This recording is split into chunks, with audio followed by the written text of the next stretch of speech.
Dan sekaligus ayat yang mulia ini mengisyaratkan kepada kita tentang besarnya perkara pembunuhan dan begitu berharganya jiwa seorang muslim.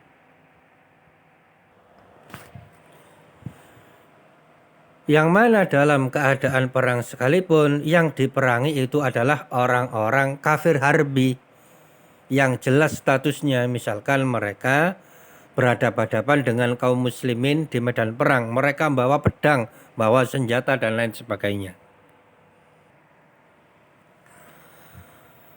Adapun orang-orang kafir zimmi, kafir mustakman, kafir muahad yang tidak memerangi kaum muslimin, bahkan mereka ada perjanjian damai dengan kaum muslimin, nggak boleh dibunuh. Kalau kafir seperti ini saja tidak boleh dibunuh, apalagi seorang muslim.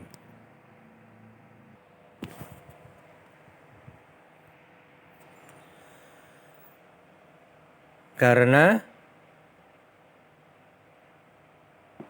derajat seorang muslim itu besar di sisi Allah Subhanahu wa ta'ala. Di antara hadis yang menjelaskan tentang terhormatnya kaum muslimin adalah hadis dari Abdullah bin Umar dalam sebuah hadis dalam Sahihul Jami' lil Albani rahimahullah ta'ala. Di situ disebutkan la zawalud dunya ahwanu 'alallahi min qatli rajulin muslimin. Bahwasanya sirnanya dunia, runtuhnya dunia itu lebih ringan di sisi Allah Subhanahu wa ta'ala daripada pembunuhan terhadap diri seorang muslim. Maka hadis yang mulia ini semakin menjelaskan beratnya dosa pembunuhan kepada seorang muslim.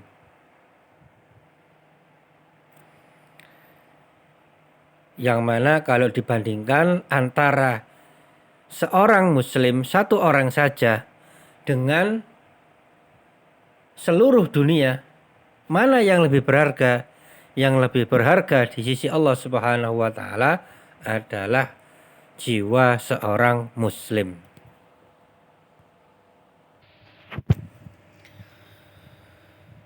Dan ada kejadian yang lain, yaitu yang berkenaan dengan sahabat Usamah bin Zaid. Dalam hadis riwayat Bukhari nomor 6872,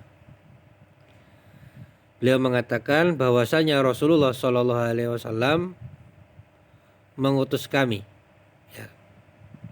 ke Al-Huraqah min Juhaina. Maka kami menyerang sebuah kaum, dan akhirnya sahabat Usama ini mengatakan lahiktu ana wa rajulun minal ansori rajulan minhum.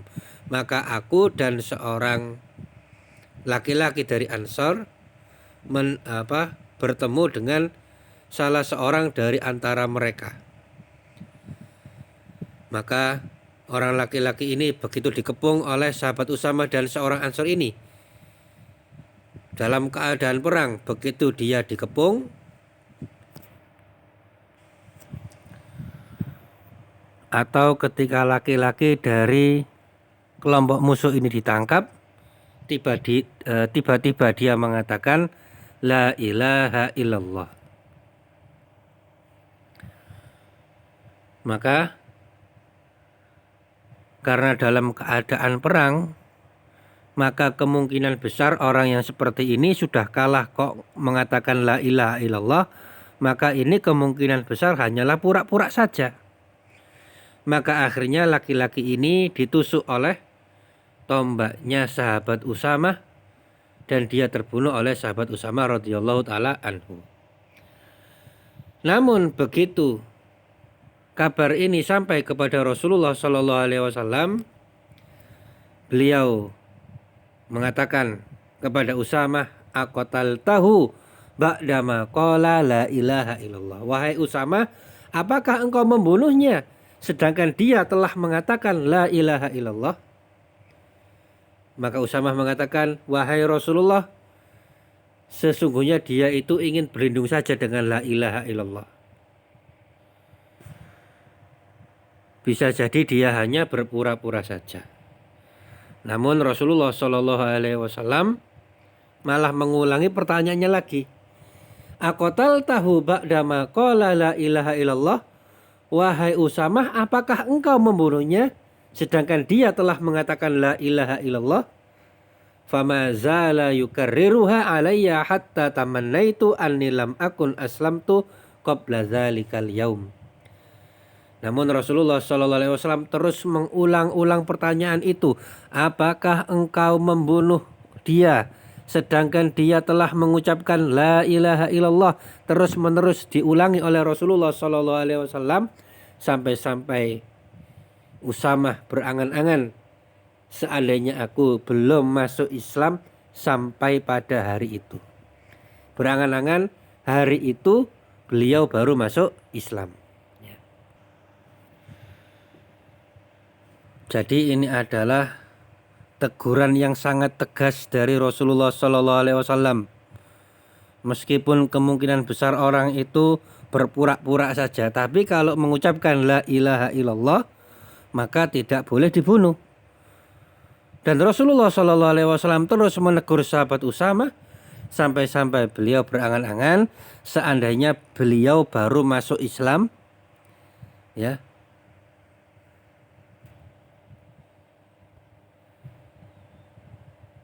di waktu itu.